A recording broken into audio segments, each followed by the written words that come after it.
बिस्मिल्लाहिर्रहमानिर्रहीम, अस्सलाम वालेकुम। प्रोग्राम इख्तिलाफ राय के साथ मैं हूं इफ्तिखार काज़मी।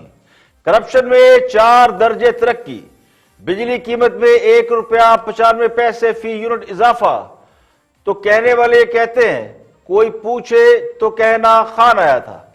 लेकिन मैं ये कहूंगा कि अगर कुत्ते सरकारी गाड़ियों में सैर कर रहे हो और गरीब अवाम महंगाई के हाथों भूखे मर रहे हो, तो किसी को यह कहने की जरूरत नहीं कि हुकूमत किसकी है। 70 साल में कर्जे 30 अरब और 2 साल में 15,000 अरब के कर्जे कोई पूछे तो कहना खान आया था।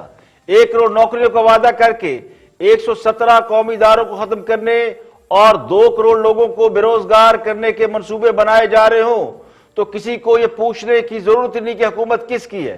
पहले गरीब रोते थे और अमीर मुस्कुराते थे, अब तो सभी रो रहे हैं और सभी को पता है कि खान आया हुआ है।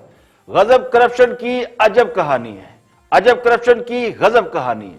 जो करप्शन खत्म करने आए थे, सादिक अमीन का सर्टिफिकेट लेकर लहरा लहरा कर कौम को बताया जा रहा था कि बड़े ईमानदार हैं, बड़े नेक लोग हैं। उनके दौरे हुकूमत में करप्शन का लेवल किस कदर बढ़ गया है, उसका भांडा फोड़ा है ट्रांसपेरेंसी इंटरनेशनल की रिपोर्ट ने। तो खान साहब का जो करप्शन का बयानिया था, करप्शन के खिलाफ बयानिया था, उसकी धज्जियां उड़ा दी है ट्रांसपेरेंसी इंटरनेशनल की रिपोर्ट ने। तो रिपोर्ट यह बताती है कि 2017 में पाकिस्तान करप्शन करने वाले ममालिक में 115वें नंबर पर था। जब खान साहब आए तो 117वें नंबर पर था। 2019 में 120 नंबर पर चला गया और अब हमारी रैंकिंग बढ़कर हो गई 124 नंबर। पिछले साल जब यह रिपोर्ट आई थी तो उसे यह कहकर मुस्तरद कर दिया गया था कि यह साबका दौरे हुकूमत की रिपोर्ट है। अब जो रिपोर्ट आई है वो पिछले साल की नहीं बल्कि हालिया साल की है, जिसमें कोविड-19 का भी जिक्र है। और ये रिपोर्ट में नैब की थोड़ी बहुत तारीफ भी की गई है, उसकी कारकर्दगी का तज़किरा भी किया गया है और यह भी बताया गया है कि कोविड-19 के दौरान भी करप्शन से माफी नहीं मिली लोगों को। और जो माल लोगों की सेहत पे, सहूलियात पे, वेंटिलेटर पे, मास्क पे और दीगर जरूरियात पे खर्च हो रहा था, वो भी कहीं करप्शन की नजर हो गया है। तो हुकूमत 2-2.5 साल से अवाम को चीख चीख कर यह बता रही है कि साहब हुकूमतें करप्ट थी, करप्शन के बेताज बादशाह अवाम के हुक्मरान रहे। लेकिन अदादोशुमार ये बता रहे हैं कि खान साहब यहां भी बाजी मार गए हैं। ट्रांसपेरेंसी इंटरनेशनल की रिपोर्ट ने जिस तरह हुकूमत को एक्सपोज किया है, वो लम्हा फिक्रिया है उन ताकतों के लिए जिनके कंधों पर तब्दीली सवार होकर आई है। तो दूसरों को चोर और करप्ट कहने वाले ना चोरी रोक पा रहे हैं, ना करप्शन रोक पा रहे हैं। चोरी और सीनाजोरी दोनों खुलेआम हो रही है। जहीरा दोजी तो उससे कहीं ज्यादा है।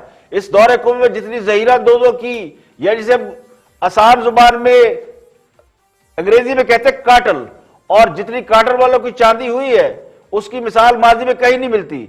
सरकारी दफातर में भी रिश्वत के रेट डबल हो गए। अब उसकी बहुत सी वजूहात हो सकती है, लेकिन जो मेन वजह है वो नाअहली और काबिलियत का फुकदान है। हुक्मरान अनाड़ी हो तो नीचे लूट मार के बाजार गर्म हो जाते हैं और लोग खुद बहुत खिलाड़ी बन जाते हैं। अवाम को कहा जाता है कि देखो देखो, जाने वाले लूट कर खा गए और अपनी जेबें भरते रहते हैं। चले कर्जों की हद तक ये बात समझ में आती है, ये बात लॉजिकल है कि पिछले हुकूमतों ने कर्ज लेकर काम किए, जिसने रियासती इदारों को परेशान कर दिया।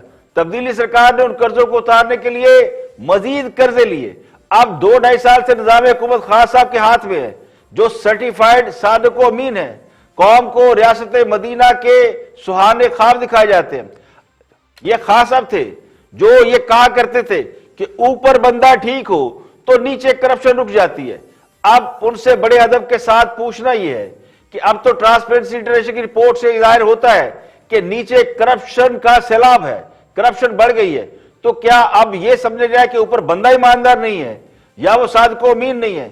हाँ साहब दुनिया के शायद वाहिद वज़ीर आज़म है जो जिस चीज का नोटिस लेते हैं वो ठीक होने की बजाय मजीद खराब हो जाती है।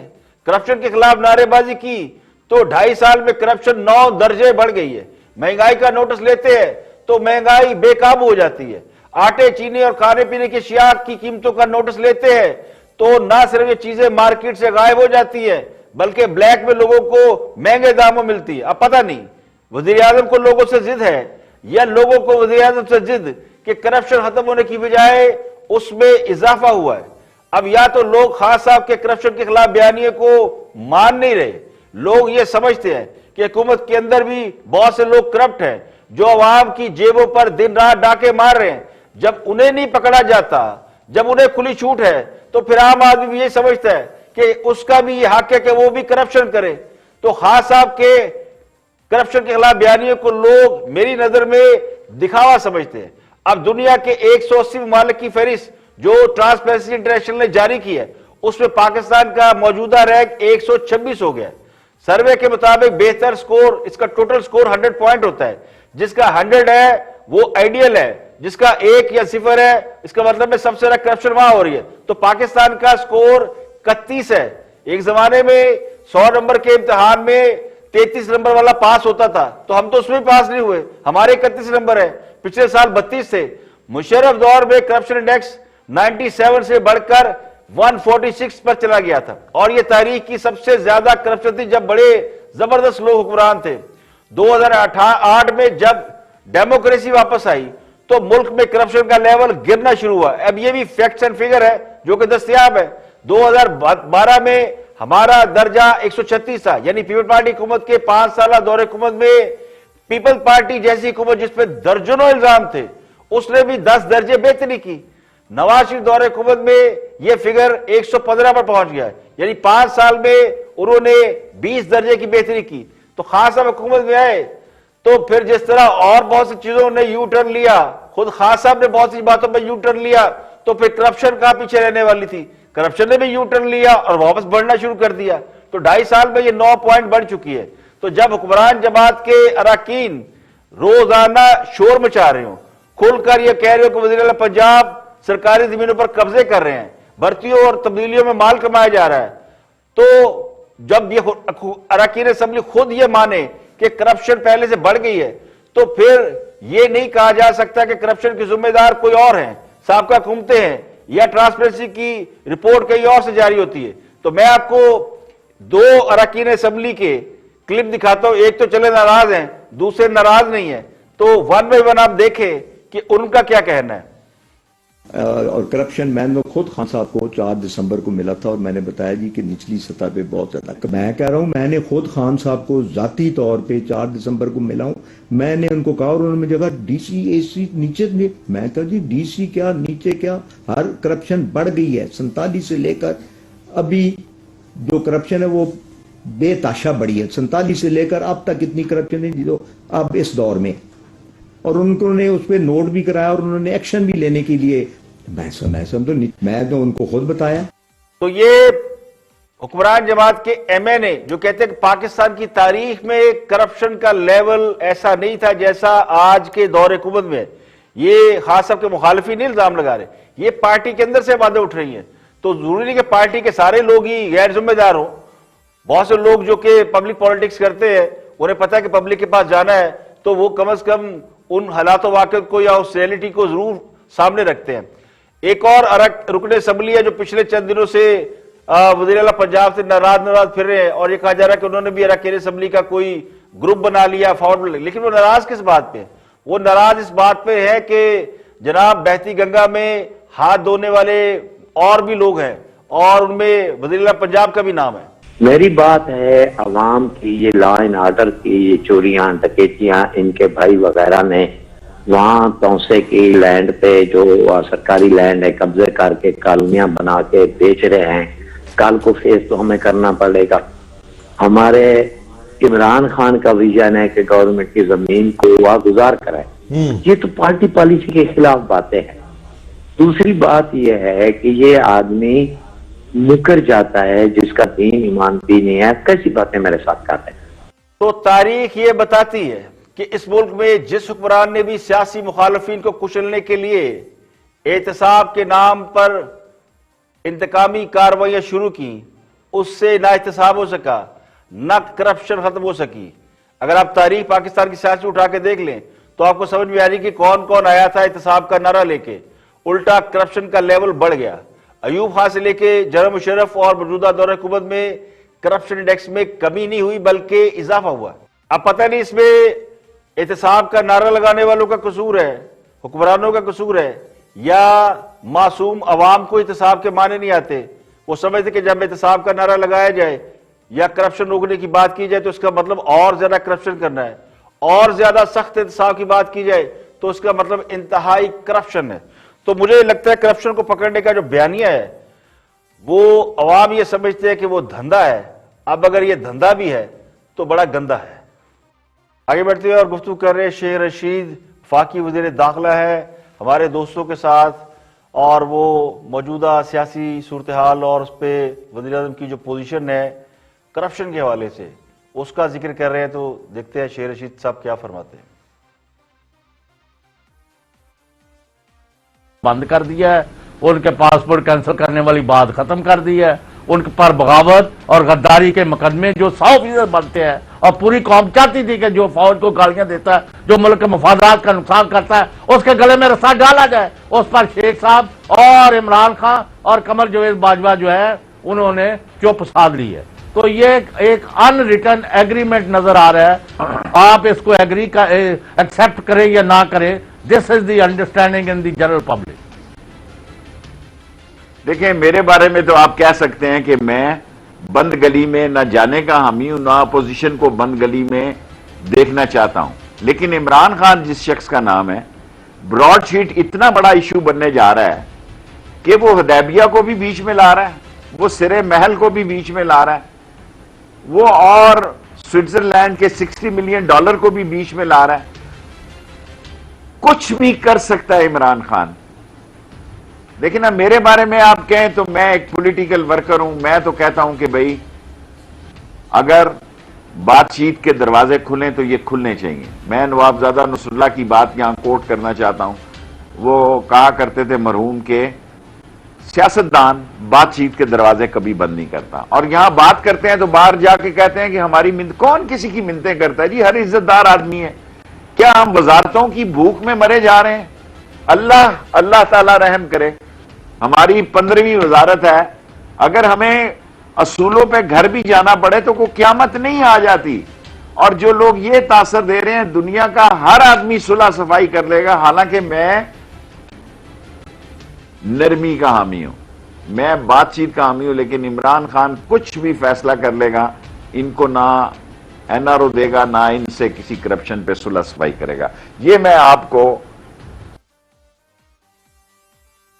खान साहब के साथ ही लगता है खान साहब को एक जिद्दी और अनापरस्त साबित करने पर तुले हुए हैं। कभी कभी यूं लगता है कि जिस तरह की बातें उनके साथी करते हैं कि खान ही मनेगा, खान ही छड़ेगा, वो लगता है कि खान साहब को मुसलसल प्रोवोक करना है या खान साहब को उकसाना है कि खान साहब पे जाओ, अपोजिशन को छोड़ना नहीं। तो ये कहना कि खान नहीं मानता, मेरे नजदीक ये खान साहब को हलाशेरी देने के सिवा कुछ नहीं। जो लोग खुद को अक्लमंद और बड़ा सियासी समझ बूझ रखने वाला और ठंडे किस्म का सियासतदान साबित कर रहे जी हम बड़े अक्लमंद हैं, हम तो चाहते हैं कि अपोजिशन को लेके चला जाए क्योंकि हमारा तजर्बा, हम 15 मरतबा वजीर रहे हैं। अब वो खुद को तो बड़ा समझदार साबित कर रहे हैं, लेकिन खान साहब को कम अकल, जिद्दी और अनापरस्त साबित कर रहे हैं। तो अब ये खान साहब के दुश्मन है या दोस्त है पता नहीं, ये तो खान साहब के लिए सोचने का मुकाम है। लेकिन जहां तक ये कहना कि जी खान साहब जो है वो एनआरओ नहीं देंगे और करप्ट लोगों नहीं छोड़ेंगे, तो लगता ही कि खान साहब पूरा पाकिस्तान करप्ट कर देंगे, लेकिन करप्शन पर सौदाबाजी नहीं करेंगे। 2 साल में करप्शन करने वाले पकड़े नहीं, जबकि करप्शन का जो लेवल है वो बढ़ गया, उसकी रिपोर्ट आ गई है। अब कहने वाले ये भी कहते हैं कि अगर खान साहब अपोजिशन सुलह कर लेते हैं तो उनके पास सियासत करने के लिए रह क्या जाएगा? एनआरओ नहीं दूंगा, अपोजिशन को नहीं छोड़ूंगा, ये नारे अगर करप्शन खत्म करने के लिए होते तो आज पूरा पाकिस्तान खान साहब के बयानी को कबूल कर लेता और करप्शन का लेवल बढ़ने की बजाय कम हो जाता। लोग कहते हैं हमारे प्राइम मिनिस्टर करप्शन के खिलाफ हैं और बड़ा जबरदस्त काम कर रहे हैं। तो करप्शन का जो लेवल है वो बढ़ना ये बताता है कि मामला ये नहीं है, मामला उस मिसाल की तरह के उत्तू रौला पाई जाते विचो विच खाई जा। एक आम तासर ये कि चोरी करने वाले से ज्यादा शोर कोई नहीं मचाता, और मकतूल के कातिल तलाश करने हो तो सबसे पहले देखा जाता है कौन सबसे ज्यादा मातम कर रहा है, ताकि पता चल जाता है कि मातम इसलिए वो करता है कि उसमें शक न जाए। तो ये कानून फितरत है जिससे नीयतों का पता चलता है। तो इसी को आप फार्मूले को जरा ज़हन में रखें तो समझ में आ जाए कि करप्शन क्यों बढ़ रही है और शोर कौन मचा रहा है। यहां पे लेंगे एक ब्रेक और ब्रेक के बाद वापस आएंगे और भी हम मौजूद आपके साथ शेयर करेंगे। हमारे साथ रहिएगा।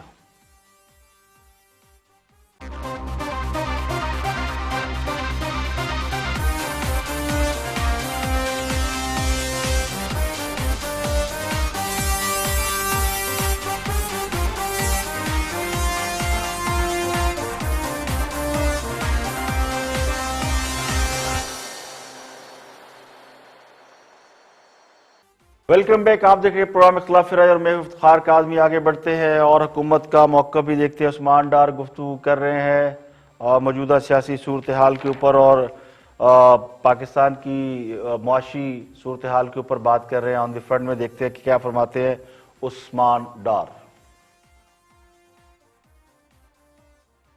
डार साहब देखिए कामरान, चलें आप ही बताएं, अगर आप ही हुकूमत में आते हैं तो 2000 अरब के करीब जब आपका बजट हजारा चल रहा हो, तकरीबन 20 बिलियन डॉलर का ये रिकॉर्ड का हिस्सा जो मैं आपसे बातें कर रहा हूँ, करंट अकाउंट डेफिसिट चल रहा हो, तकरीबन 1.5 माह के आपके पास फॉरेन रिजर्व हो, पाकिस्तान दिवालिया की तरफ जा रहा हो। ये ठीक इसी तरह है कि आप एक घर लेते हैं, घर गिरवी पड़ा है, गाड़ी लीज पे थी, लीज वाले सर पे आ गए, क्रेडिट कार्ड के बिल सारा उधार चल रहा था।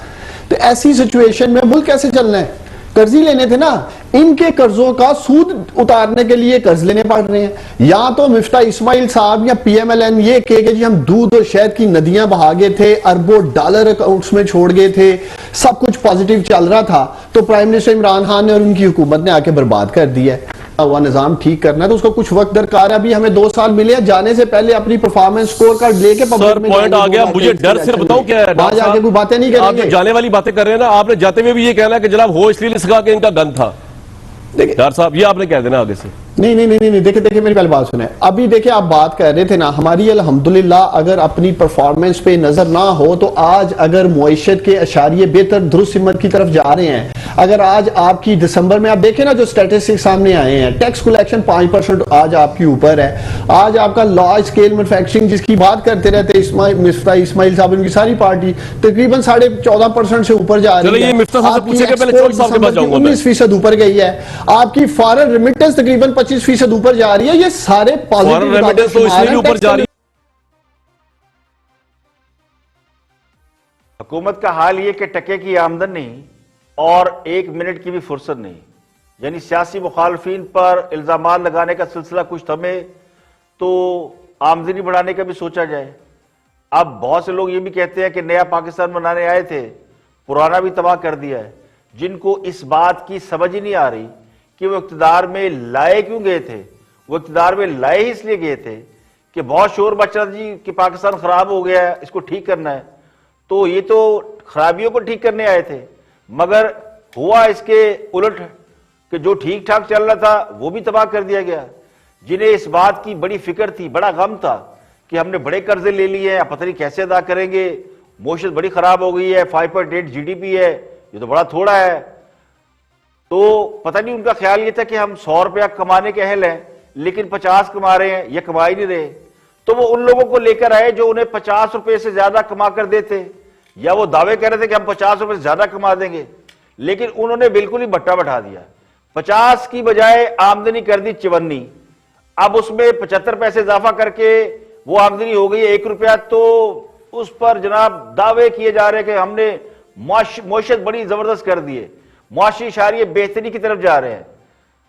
मगर ये तो बताए कि 0 पर कैसे ले गए थे। अब 1 रुपया बेहतर करने से मुआशत तो ठीक नहीं हो सकती।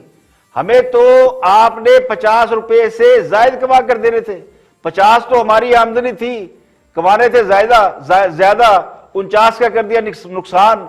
और अब कह रहे जी कि वो तो सब कुछ तबाह कर गए। तो सब बड़ी आसान सी बात है कि अगर ये सब कर नहीं सकते थे तो फिर लेने के आए थे। आगे बढ़ते हुए एक और अहम मसला ब्रॉडशीट का है, उसकी इंक्वायरी कमीशन बनाया जिसपे जस्टिस रिटायर्ड अजमत सईद को जो है इंक्वायरी कमीशन का सरबराह लगाया गया। तो बहुत सी उन पर क्रिटिसिज्म हो रही है, सवाल जवाब हो रहे हैं, इसका हुकूमत क्या जवाब देती है। अली नवाज अवान भी प्राइम मिनिस्टर के मामले खुसूसी है, देखते हैं कि वो क्या फरमाते हैं। Watch this.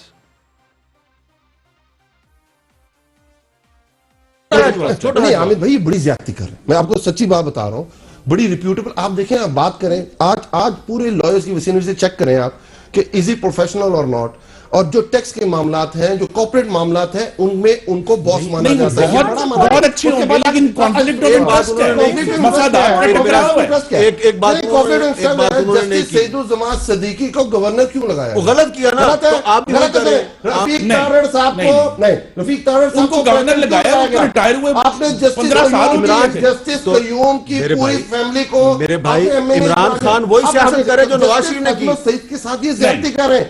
इस मुल्क में कोई अजमत सईद साहब के मफादात के टकराव का जवाब नहीं है। एक मिनट मुझे मेरा सवाल, इस मुल्क में आइंदा कोई भी इज्जतदार आदमी इस बहस पे कि ये लोग ब्लैकमेल करेंगे, इस मुल्क में मेरा सवाल जी, क्या उस इज्जतदार आदमी को यह नहीं पता कि वो शौकत खानम हॉस्पिटल के बोर्ड का मेंबर है? उसको नहीं आना चाहिए इसमें। मुझे एक बात बताएं कि ब्रॉडशीट कहाँ हुआ है? ब्रॉडशीट कहाँ हुआ है? इंग्लैंड में हुआ है। क्या इंग्लैंड में वो किसी बोर्ड में के मेंबर है? किसी को जो उस वक्त एग्रीमेंट हुआ तो वो उसका हिस्सा थे? क्या ब्रॉडशीट में पार्टनर रहे? आप मुझे एक बात बताइए, वो बहुत कॉम्पिटेंट हो गया, लेकिन वफादार का टकराव, बड़ी ज्यादती एनर्जी वो बिला वजह बसद इज्जत और एहतराम के मेरे नजदीक तो अगर जस्टिस अजमत सईद को इज्जत प्यारी है और उन्होंने सारी उम्र ईमानदारी से काम किया है, इंसाफ किया लोगों से, और वो ओहदों के लालची नहीं है, तो उन्हें ये चाहिए कि खुद ही इस कमीशन से अलग हो जाए। उनकी इज्जत में कोई कमी नहीं आएगी, बल्कि उसमें इजाफा होगा। उनका असल पेशा इंसाफ देना है। वो अदलिया के आला तरीन मुनासिब पर फायज रहे हैं, तो उन्हें मालूम है कि वो जिन दो पार्टियों के दरमियान मुनसब बनने जा रहे हैं, उनमें से एक पार्टी जिसमें बहुत सी सियासी जमातें शामिल हैं, जो अपोजिशन है, और वो पार्लियामान का बहुत बड़ा हिस्सा है, अगर वो उनकी तकर्री से मुतमईन नहीं है, उनसे मुतमईन नहीं है, तो उन्हें ये काम करना ही नहीं चाहिए। तो किसी जमाने में अदलिया का, हमारी अदलिया का ये तुर्रा इम्तियाज रहा है कि किसी भी जज साहब पर कोई मुल्ज़म मुदई कोई पार्टी ऑब्जेक्शन करती थी, या वे कहती थी कि उनका कोई रिश्तेदार है या को किसी को फेवर कर रहे हैं, उनका झुकाव किस तरफ है, तो जज साहब ये इतराज बर्दाश्त नहीं करते थे, वो उस मुकदमे से ही अलग हो जाते थे। तो जज हमेशा न्यूट्रल रहना पसंद करते थे। तो जिससे अजमत सईद साहब सारी उम्र रहे हैं, तो अब उन्हें इस तासुर को कायम रखना चाहिए। वैसे तो ये भी हो सकता है, यानी एक अलग थ्योरी है कि खान साहब ने उन्हें लगाया इसलिए कि वो कंट्रोवर्सीज में पैदा हो, और वो कहते हैं ना बहुत सारी इशू में कंट्रोवर्सी होती है, और उन्हें ये भी पता है कि जस्टिस अजमत सईद को लगाएंगे तो अपोजिशन शोर मचाएगी, और अपोजिशन शोर मचाएगी तो उनका मकसद तो पूरा हो गया। लेकिन असल मसला ये नहीं है। मेरा इस पे मौक़िफ़ जो है ना वो जस्टिस रिटायर्ड अजमत सईद साहब के हवाले से है, बस इज्जत और एहतराम। वो क्रेडिबल जज रहे हैं, फैसला जो भी है, कुछ लोग फैसले अच्छे लगते हैं, कुछ बुरे लगते हैं, कुछ का किसी तरह रुझान भी होता है। तो मेरा उनके साथ एक उनसे दरख्वास्त है कि वो क्रेडिबल जज है, तो उन्हें अपनी क्रेडिबिलिटी को मेंटेन करना चाहिए। उन्हें ही ये फैसला करना है कि वो तारीख में खुद को यानी किस तरह वो चाहते हैं कि लोग उन्हें याद रखें। आपको पता है कि बहुत से जज जो कि मुतनाज़ा हो चुके हैं या मुतनाज़ा रहे हैं, उन्हें किन अल्फाज में याद किया जाता है, और वो जज जिन्होंने अपनी क्रेडिबिलिटी बरकरार रखने के लिए खुद को मुतनाज़ा होने से बचाया, उनका तारीख में किस कदर इज्जत और एहतराम से नाम लिया जाता है। तो ये तो उनके अपने हाथ में है। यहाँ पे लेंगे एक ब्रेक, और ब्रेक के बाद वापस आएंगे तो और भी हम मौज़ूआत आपके साथ शेयर करेंगे। हमारे साथ रहिएगा।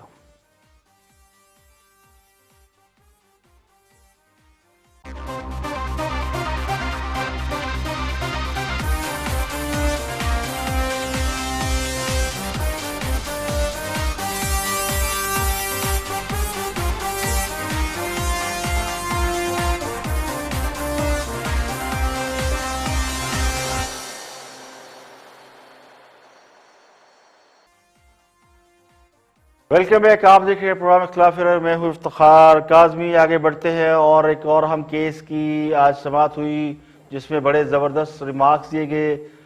जस्टिस काजी फाइज़ा ने कहा कि जमहूरियत अब लगता है तरजीह नहीं रही, और इलेक्शन कमीशन आइन से नहीं कहीं और से हदायत ले रहा है। सुप्रीम कोर्ट में बल्दियाती इंतखाबात केस की समाअत हुई।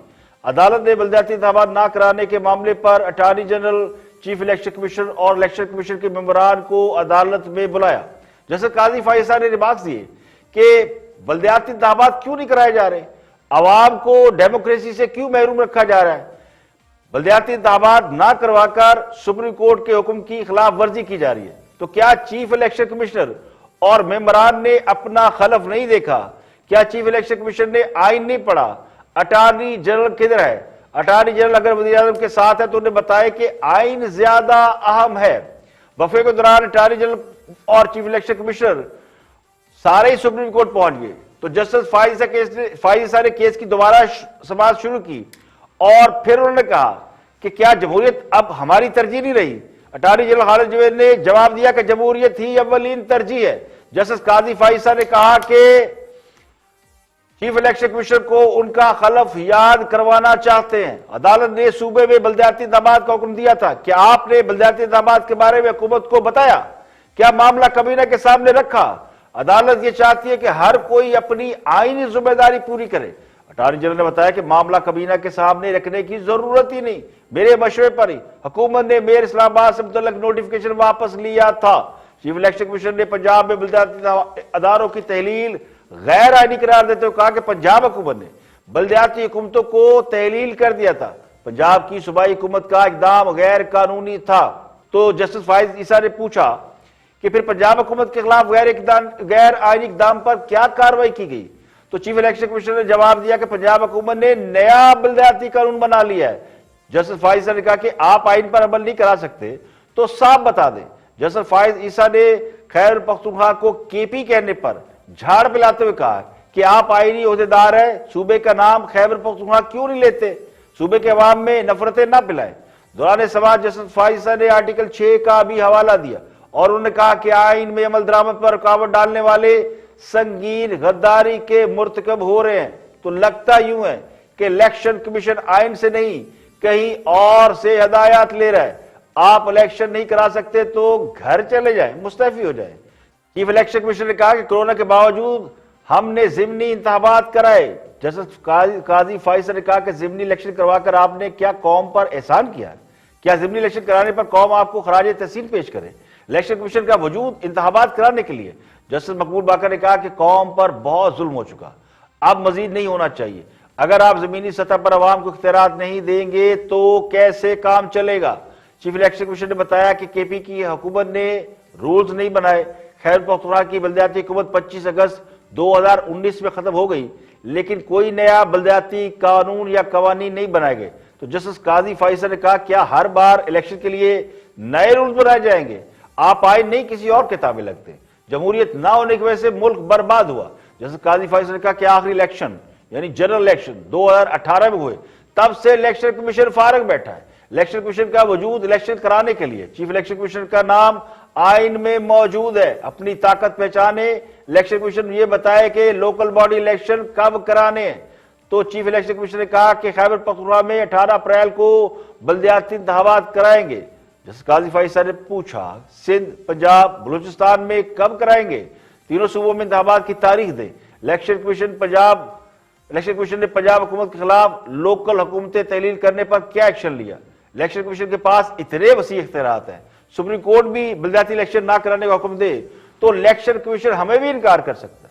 सुप्रीम कोर्ट ने इलेक्शन कमीशन से पंजाब, सिंध, बलूचिस्तान का बल्दियाती तीनों सूबों में बल्दियाती इंतखाबात के लिए शेड्यूल तलब करते हुए हिदायत दी कि जाएं और जाकर मेंबरान के साथ मीटिंग करें और हमें 4 फरवरी को रिपोर्ट जमा कराएं। जिसके बाद इलेक्शन कमीशन ने मुल्क भर में बल्दियाती इंतखाबात के मामले पर अहम इजलास बुला लिए। इलेक्शन कमीशन ने 1 और 2 फरवरी को इजलास बुलाए हैं। 1 फरवरी के इजलास में सूबा, खैबर पख्तूनख्वा, पंजाब और कंटोनमेंट बोर्ड के बल्दियाती इंतखाबात के इनकाद का ऐलान मुतवक्को है और 2 फरवरी को सिंध, बलूचिस्तान और इस्लामाबाद के आइंदा बल्दियाती इंतखाबात के हवाले से मुशावरत होगी, जिसके बाद तारीख का ऐलान किया जाएगा। तो इलेक्शन कमीशन ने चारों सूबाई इलेक्शन कमिश्नर, चारों सूबों के secretaries, local government director military land और सेक्रेटरी दाखिला को तलब कर लिया। इसके अलावा जो 2 फरवरी का इजलास हो रहा है उस इजलास में अहम मामला फॉरेन फंडिंग केस है। उस इजलास में स्क्रूटनी कमेटी के काम का इलेक्शन कमीशन जायजा लेगा। तो ये है आज का जो इलेक्शन कमीशन के हवाले से समाअत हुई। अब इसमें इलेक्शन कमीशन 2 जगह पे अंगेज है, फॉरेन फंडिंग केस और अब आ गया है बल्दियाती इंतखाबात। और इलेक्शन कमीशनर के ऊपर भी यानी काफी चार्ज लग रहे हैं। और ये मैं खबर से हटके जो मेरा अपना तजिया है, मुझे यूं लगता है कि इलेक्शन कमीशनर जो है वो किसी मुश्किल में ना गिरफ्तार हो और ये ना कोई फॉरेन फंडिंग केस का फैसला आने से पहले इलेक्शन कमीशनर ही फारग हो जाए, क्योंकि ये बलदियाती इलेक्शन सुप्रीम कोर्ट के ऑर्डर पर होने थे जो नहीं हुए। तो अगर इलेक्शन कमीशन ने तारीखों का ऐलान ना किया तो फिर लगता है मुश्किलात पैदा होंगी। और सबसे अहम केस फॉरेन फंडिंग है, जिसके ऊपर अपोजिशन निगाहें जमाए हुए बैठी है। स्क्रूटनी कमेटी ने अगर अपना काम मुकम्मल ना किया और या स्क्रूटनी कमेटी ने काम मुकम्मल कर लिया और उसका फैसला ना आया तो इलेक्शन कमीशन पर बहुत से दबाव है। तो ये एक फॉरेन फंडिंग केस का दबाव आया और अब आ गया इलेक्शन का दबाव। तो इलेक्शन कमीशन जो है आपका वो इस वक्त वो कहते हैं ना इन द लाइमलाइट है या अंडर प्रेशर है, जिसको बहुत से अहम फैसले करने हैं, जिसमें इस मुल्क की किस्मत का फैसला भी शामिल है। आज के इतने, कल फिर हाजिर होंगे मजीद खबरों तबसरों तस्वीरों के साथ। प्रोग्राम इख्तिलाफ राय से इफ्तिखार काज़मी को इजाजत दे। आपसे मुलाकात होगी कल। अपना और गिरदोनवा के लोगों का बहुत बहुत ख्याल रखिएगा।